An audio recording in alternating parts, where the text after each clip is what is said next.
बिस्मिल्लाहिर्रहमानिर्रहीम और अस्सलाम वालेकुम। 24 जुलाई और पाकिस्तान में जुमेरात की रात। आज की अहम तरीन खबरों में सबसे पहले अडयाला जेल से मुल्क में कोई लॉ नहीं है, बल्कि मार्शल लॉ भी नहीं है, सिर्फ और सिर्फ आसिम लॉ है। ये कहना है इमरान खान साहब का अडयाला जेल से। आज एक बार फिर एक झूठे मुकदमे में उनके खिलाफ झूठे तरीके से ट्रायल चलाया गया, जिसमें ना ही उनके वकला को आने की इजाज़त दी गई और ना ही उस तरीके से उनकी जो रसाई थी, जो फेयर ट्रायल का एक रिक्वायरमेंट होती है, उसको यकीनी बनाया गया। बहरहाल आज उन्होंने इस ट्रायल के दौरान जो बातचीत की और फिर उनके अकाउंट से जो ट्वीट हुआ, उसमें उन्होंने वाजे किया कि मुल्क के अंदर चल क्या रहा है। आने वाले जो दिन हैं उसके बारे में भी उन्होंने क्लियर डायरेक्शन दी और ये भी पता चला जो अक्सर एक दो नंबरी की जा रही है कि अंदर किसी किस्म की बात चल रही है, मुज़ाकरात हो रहे हैं, क्या कुछ हो रहा है। आज जो उन्होंने लाइन ली है, आज जो उन्होंने अल्फाज अदा किए हैं, आज उन्होंने जो बयान दिया है, उससे ये वाज़ेह हो जाना चाहिए कि किसी किस्म के कोई मुज़ाकरात या कोई बातचीत जो है वो नहीं चल रही। इमरान खान साहब ने कहा है कि मुल्क के अंदर इस वक्त कोई लॉ नहीं है। जैसे मैंने आपको बताया, आसिम मुनीर का कानून है, ISI की हमायत हासिल है और मिलकर जो दिल करता है वो कर रहे हैं। उन्होंने कहा है कि फ़ौज के इदारे को इस तमाम जो पावर अब्यूज़ की जा रही है उसकी वजह से फ़ौज की बदनामी की जा रही है, इदारे को नुकसान दिया जा रहा है। ये इमरान खान का कहना है। फिर उन्होंने कहा कि इस वक्त गैर कानूनी इदारे हैं, सेनेट, असम्बली, वज़ीर आज़म, सदर, सब कुछ गैर कानूनी है। उन्होंने कहा कि अदलिया को तबाह कर दिया गया है, अपने जजेस आसिम मुनीर ने बिठा दिए हैं जो उनके कहने पर उनकी मर्जी के फैसले देते हैं। फिर उन्होंने कहा कि इलेक्शन में धांधली, सिकंदर सुल्तान राजा ने धांधली की, PTI की नशस्तें छीनी और अदलिया के ऊपर तो जाहिर है पहले ही कब्जा हो चुका है। उन्होंने कहा कि बुशरा बीबी को हथियार बनाकर इमरान खान को तोड़ने की कोशिश की जा रही है। मैं ये किसी सूरत तस्लीम नहीं करूंगा, मैं नहीं टूटूंगा।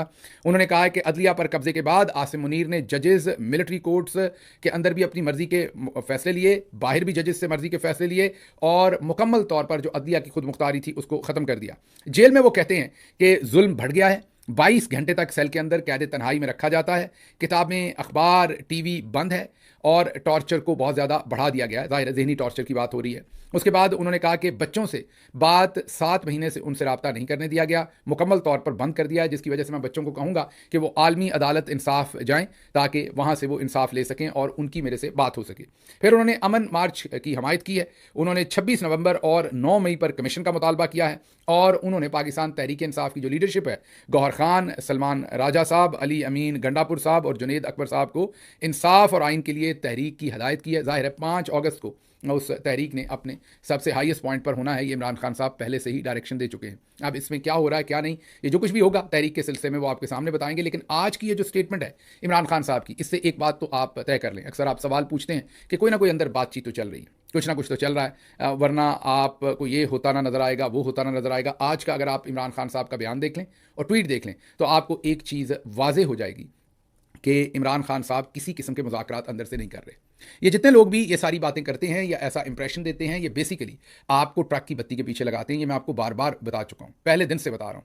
जो लोग भी आपको कहते हैं कि 2 महीने में इमरान खान बाहर आ जाएंगे, 4 महीने में आ जाएंगे, 1 महीने में आ जाएंगे, ये बुनियादी तौर पर आपको बैक बर्नर पर रखा जाता है सुलगने के लिए, जलने के लिए नहीं। क्योंकि जलेंगे तो चिंगारी बनेगी तो उससे धमाका हो सकता है। तो धमाके से बचाने के लिए आपको सुलगते रहने के लिए बैक बर्नर पर रख दिया जाता है। एक उम्मीद दे दी जाती है कि बस बातचीत हो रही है, अब नहीं तो कल इमरान खान बाहर आ जाएंगे। और इस माहौल के अंदर जहां पर यह माहौल पैदा हो जाता है कि बातचीत हो रही है, शहबाज गिल को भी स्पेस मिल जाती है। शहबाज गिल पर भी आप तनकीद नहीं करते कि आप एहतजाज क्यों नहीं करते, आप ये क्यों नहीं करते।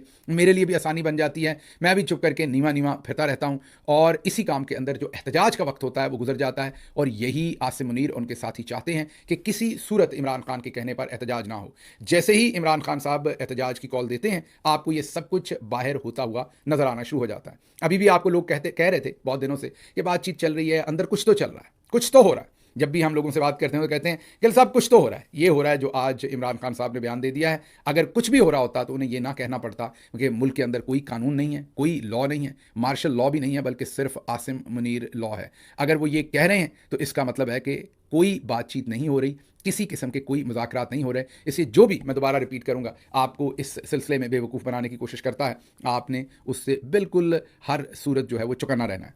अगली खबर इसी से रिलेटेड है। इमरान खान साहब ने आज खुसूसी तौर पर गफूर अंजम जेलर, उसके बारे में पैगाम दिया है कि मैं इसको कभी माफ़ नहीं करूंगा, जेल से बाहर आकर भी इसे कभी माफ़ नहीं करूंगा और इसे हिसाब देना पड़ेगा। उन्होंने कहा कि जब से ये नया जेलर गफूर अंजम आया है, इसने जो मजालिम है वो बढ़ा दिए हैं। जुल्म की इसने बिल्कुल जुल्म को बढ़ाकर उस लेवल पर ले गया है कि अब इमरान खान साहब को बताना पड़ रहा है नाम लेकर कि ये जो नया जेलर है, जाहिर है इसके पीछे तो कर्नल है, उसके पीछे फील्ड मार्शल आसिम मुनीर साहब हैं, लेकिन जो इम्प्लीमेंटेशन उस सारे जुल्म की है वो इस जेलर गफूर अंजम से करवाई जा रही है। अगर ये ईमानदारी से अपनी ड्यूटी करें, जैसा कि बहुत सारे और अफसरान को जब आप गलत, फॉर एग्जांपल मैंने जेल में देखा है कि जब आप गैर कानूनी अहकाम देते हैं तो कुछ ऐसे जेल के अफसरान होते हैं जो इनकार कर देते हैं, जो कहते हैं कि नहीं, हमने इस बात को नहीं मानना, ये आप हमारी ट्रांसफ़र कर दीजिए, लेकिन हम ये बात आपके लिए नहीं कर सकते क्योंकि ये कानून के खिलाफ है।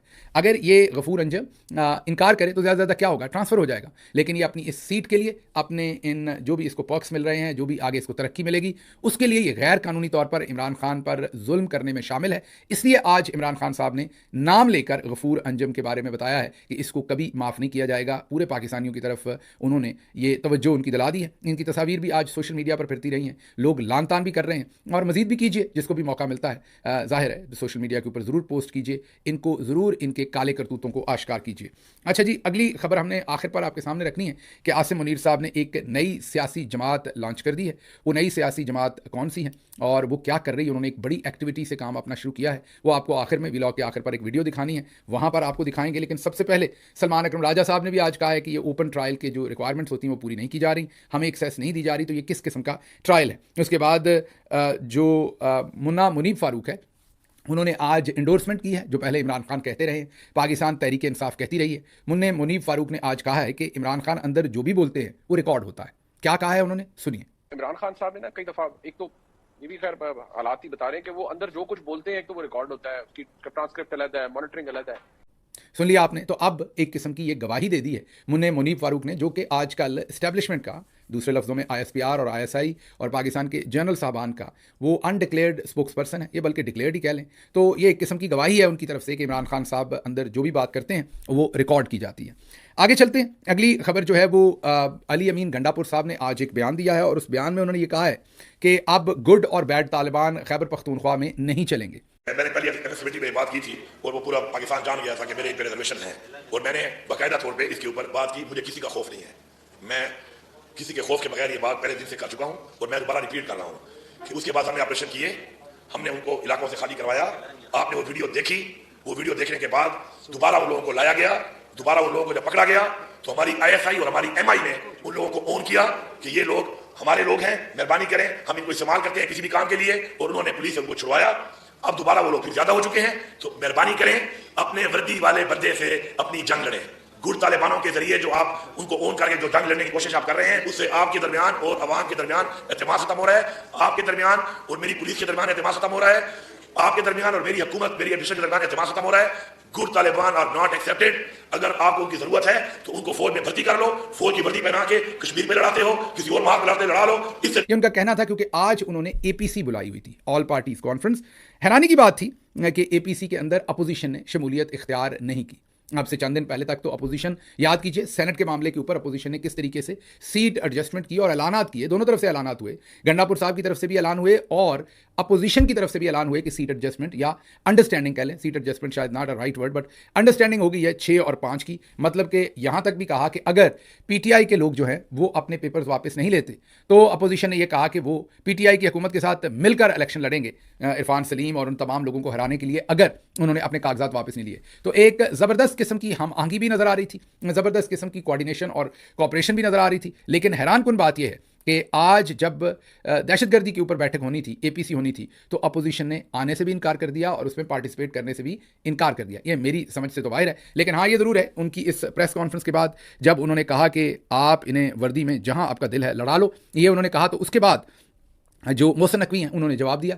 उन्होंने कहा कि हम बिल्कुल सब कुछ करेंगे, हर हथियार इस्तेमाल करेंगे, क्योंकि अली अमीन गंडापुर ने इस प्रेस कॉन्फ्रेंस में ये भी कहा कि हम किसी सूरत ड्रोन अटैक्स जो हैं वो अपने सूबे में बर्दाश्त नहीं करेंगे, कि खैबर पख्तूनख्वा में अब ड्रोन अटैक्स नहीं होंगे। जिसके जवाब में मोहसिन नकवी साहब ने कहा ट्वीट करके कि हम सूबे में हर वो हथियार इस्तेमाल करेंगे जिसकी हमें ज़रूरत होगी। उसके बाद उन्होंने एक और सवाल पूछ दिया कि हमें ये भी बताएं कि कौन सा सूबाई ओहदेदार है, ये मोहसिन नकवी साहब ने ट्वीट करके सवाल पूछा कि कौन सा सूबाई ओहदेदार है जो डेरा इस्माइल खान में तालिबान को पैसे देता है। अब शायद उन्होंने भत्ता देने को कहा है या तालिबान को सपोर्ट करने का इल्ज़ाम लगाया है, ये नहीं मालूम, लेकिन उन्होंने ये कहा है कि वो कौन सा सूबाई ओहदेदार है जो डेरा इस्माइल खान में तालिबान को पैसे देता है। यहाँ जाहिर है डेरा इस्माइल खान से अली अमीन गंडापुर हैं, तो कहीं उनकी तरफ इशारा नहीं है, ये हमारे इल्म में नहीं है, ये मोहसिन नकवी ने ट्वीट किए हैं। तो ये एक नई सूरत हाल जन्म हो गई। इसमें हम आपके सामने खावर घुमन साहब, एक बड़े ही मोतबर जर्नलिस्ट हैं पाकिस्तान से, उनका तज्जिया आपके सामने रखते हैं। तो उन्होंने कहा है कि इमरान खान साहब जो हैं उन्होंने जेल से ये डायरेक्शन दी कि 5 अगस्त को आपने बड़ा एहतजाज करना है। उन्होंने कहा कि एहतजाज की बजाय एपीसी बुला ली जाती है और एपीसी में भी दूसरी पार्टीज शामिल नहीं होती। हैरत है कि अभी चंद दिन पहले तक ये जो सेनेट के इलेक्शन थे उसमें सब एक दूसरे के साथ थे, खुशखबरियां लग रही थी, तो अब एपीसी में अपोजिशन क्यों नहीं आई? तो वो तवज्जो दिला रहे हैं कि ये क्या डिस्कनेक्ट है इमरान खान साहब की कॉल पर और बाहर। ये खावर घुमन साहब का तजिया है, वो इसके ऊपर तजिया दे रहे हैं। तो अब जो सूरत हाल है उसमें एक बात तो क्लियर है कि मोहसिन नकवी साहब ये जो कुछ भी कर रहे हैं, जाहिर है वो किसी ना किसी सूरत मामला बिगाड़ने की कोशिश कर रहे हैं मजीद, ताकि मामला बिगड़े और ये जो 5 अगस्त की कॉल है इसको किसी तरीके से रफा दफा करवाया जा सके। मोहसिन नकवी साहब के ये जो आगे से हमले हैं, भरपूर हमले हैं, गैर मंतकी हमले हैं, और ये जो पूरी सिचुएशन खड़ी कर रहे हैं मोहसिन नकवी, इससे यही लग रहा है कि 5 अगस्त को अब डिफ्यूज़ करने के लिए कोई नई हिकमत अमली जो है वो सोच ली गई है। अगली खबर आपके सामने रखते हैं लंदन से, जहां पर आपको पता है कि आदिल राजा, अच्छा अक्सर आप आदिल राजा और अदील राजा में लोग कंफ्यूजन कर लेते हैं। आदिल राजा वो हैं जो रिटायर्ड मेजर हैं और इस वक्त लंदन में ब्रिगेडियर राशिद नसीर के खिलाफ मुकदमा लड़ रहे हैं लंदन की अदालत में, बल्कि मुकदमा फेस कर रहे हैं, क्योंकि राशिद नसीर, ब्रिगेडियर राशिद नसीर जो एक्स सेक्टर कमांडर हैं लाहौर के, उन्होंने ये मुकदमा कर रखा है उनके ऊपर। और अदील राजा अरशद शरीफ के प्रोड्यूसर हैं और अपना वीलॉग भी करते हैं। तो क्योंकि इंग्लिश में तकरीबन एक ही तरह से लिख दिया जाता है दोनों के नाम, या छोटा मोटा फ़र्क है बस स्पेलिंग्स का, तो इस वजह से अक्सर लोग आदिल और अदील राजा इन दोनों को कंफ्यूज करते हैं। और वो कोशिश कर रहे हैं कि उनको, हालांकि इस मुकदमे में से निकलना कुछ भी नहीं है, जग हसाई ज़्यादा है आईएसआई की भी, पाकिस्तान की भी, और आदिल राजा से ज़्यादा से ज़्यादा क्या ले सकते हैं? ये कोई फौजदारी मुकदमा तो है नहीं कि जेल करवा देंगे, ज़्यादा से ज़्यादा इसमें जुर्माने की सज़ा करवा सकते हैं। अब जुर्माने की सज़ा अगर तो उनके नाम पर कोई बहुत बड़ी प्रॉपर्टीज़ हैं यूके में या बरतानिया में, तो फिर तो इनको फ़ायदा हो जाएगा। अगर उनके नाम पर कोई बहुत बड़ी प्रॉपर्टीज़ नहीं है तो फिर उनसे क्या ले लेना है? फिर उस जुर्माने की शक्ल में भी मामला जो है वो फारिग हो जाएगा। तो इस सारे सिनारियो के अंदर मैं आपको सिर्फ यही कह सकता हूँ कि ये जो मुकदमा है इसमें से सवाए बदनामी के और कुछ नहीं निकलना। मेरी जो ऑब्जर्वेशन है, जो लोगों से मेरी बातचीत हुई है। लेकिन अब शहजाद अकबर साहब ने एक नई बात बताई है। उन्होंने एक वीडियो मैसेज में बताया है कि क्योंकि वो गवाह के तौर पर पेश हो रहे हैं और मेरे ख्याल कल वो गवाही देंगे। उन्होंने कहा कि जब वो अदालत जा रहे थे पिछले 3-4 दिन से, तो वहाँ पर चंद गुंडे जो हैं वो नून लीग की तरफ से और उनके मुताबिक जो जनरल साहबान हैं उनकी तरफ से उनको भेजा गया ताकि अदालत का माहौल ख़राब किया जाए और उनको हरास किया जाए। उन्होंने कहा कि जब उन्होंने इस बात का इजहार जज से किया तो जज ने तंबीह तो की सबको कि कोर्ट का माहौल ठीक रखा जाए, लेकिन जब बाहर आवाम को इस बात का पता चला कि ये हो रहा है तो पिछले 2 दिन से बड़ी तादाद में आवाम इस ट्रायल में अब पहुंच गई है और इस मुकदमे को सुन रही है लंदन की अदालत में, जिसकी वजह से वो तमाम जो टाउट्स नून की तरफ से या स्टैब्लिशमेंट की तरफ से वहाँ पर आ रहे थे उनके लिए अब वहाँ पर सूरत हाल ख़राब हो गई है, इसलिए वो वहाँ से पतली गली निकल गए हैं। अब वो उस मुकदमे में आके शहजाद अकबर साहब या दूसरे लोगों को हरास नहीं कर रहे। इसमें शहजाद अकबर, कर्नल अकबर और उसके साथ साथ शाहीन सबाई साहब गवाह के तौर पर अपनी रिप्रेजेंटेशन कर रहे हैं। देखते हैं, मेरा ख्याल ये ट्रायल कंक्लूड हो जाएगा, जो भी इसमें से बाहर आई बातचीत वो आपके सामने रखेंगे। अगली खबर, आखिरी खबर जो है वो आपके सामने रखते हैं बाजी मरियम से रिलेटेड। बाजी मरियम इस वक्त बहुत बड़ी मुसीबत में है, मैं यही कह सकता हूँ। मुसीबत में इसलिए है कि उनको नई डायरेक्शंस दी गई हैं, उनके लिए बड़ी मुसीबत खड़ी होगी। ये हमारे पास इत्तला है, खबर कंफर्म नहीं है। जो मेरे पास खबर कंफर्म नहीं होती मैं आपको पहले बताता हूँ। ये खबर सुनी सुनाई है, कंफर्म नहीं है, तो फिर आप कहेंगे आप सुनी सुनाई बात क्यों कर रहे हैं? इसलिए कर रहा हूँ कि कई दफ़ा जो सोर्स आपको खबर दे रहा होता है वो बहुत ही रिलायबल होता है, बहुत ही वेल प्लेस्ड होता है, वेल मीनिंग होता है, इसलिए उसकी की हुई बात 99% टाइम्स दुरुस्त निकलती है। इसलिए आपके सामने रखता हूँ, लेकिन पूरी हकीकत के साथ ये खबर, मेरे पास कोई डॉक्यूमेंट नहीं है, कोई वॉइस नोट नहीं है, कोई वीडियो नहीं है, लेकिन मुझे ये सिस्टम के अंदर से खबर दी है कि कहने वालों ने, जिनका सिक्का चल रहा है, उन्होंने मरियम साहबा को ये डायरेक्शन दी है कि आप थोड़े से पाकिस्तानी किस्म के कपड़े पहनना शुरू करें। वैसे तो हमारी बहन पहले ही पाकिस्तानी टाइप के कपड़े पहनती, मुझे उनके कपड़ों पर ना कोई एतराज़ है ना मैं कर सकता हूँ, मैं तो आपको पता है उनका बड़ा एहतराम करता हूँ, मेरी तो वो बाजी हैं। लेकिन अब उन्हें जो डायरेक्शन दी गई है वो ये है कि ज़रा थोड़ा सा उसमें इस्लामी साइड के कपड़े पहनने हैं, कलर सिलेक्शन और कपड़ों की सिलेक्शन ज़रा थोड़ी बेहतर करें। तो आपको पिछले 2-3 दिन से ये मेरे पास खबर आ जाई है, लेकिन जब मैंने उसे रेट्रोस्पेक्टिवली देखा है तो समझ आई है कि वाकई इसमें कोई हकीकत है। मसलन ये वो ननकाना साहब गई थी, ये ज़रा कपड़े देखें, ये तो रंग मेरी नानी अम्मा ज़्यादा पहना करती थी, आपको पता ही है। बाजी मरियम ये वाला रंग कम पहनती थी, आपको अंदाज़ा है, पहले कभी नहीं देखा होगा। और इस तरह का जो स्टाइल है कपड़ों का वो भी पहले कम ही पहना जाता था। तो अब आप देखेंगी बाजी मरियम की जो चादरें हैं वो बड़ी हो जाएंगी, हालांकि गर्मी का मौसम है तो चादरें बड़ी हो जाएंगी, दुपट्टा बड़ा हो जाएगा और कपड़े ज़रा थोड़े से ज़्यादा, मैंने पहले भी कहा कि उनके जो पहले भी कपड़े थे बेहतरीन थे,